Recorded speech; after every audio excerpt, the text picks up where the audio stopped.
သားစမုံပေါက်မှာပါဒီမှာလဲသုံးပြီးဟိုးမှာနည်းနည်းတော့မဟုတ်ဘူးကားတွေရော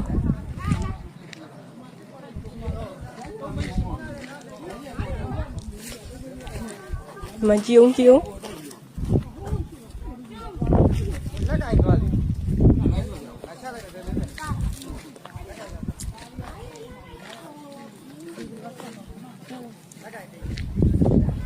အိုးရေတွေကိုထွက်လို့ကြုံ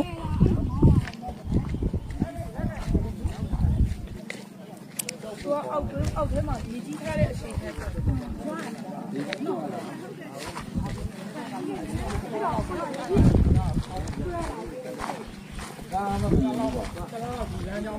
လားလောက်ကတော့ဟာဒီမြစ်သားနဲ့ပြင်ဒီလမ်းကြောင်းတော့ယာယီပြင်လာပါတော့ဒီနေသားကိုတော့လောက်နဲ့ဆင်ရမှာအနည်းဆုံးပြင်ဆင်ရမှာ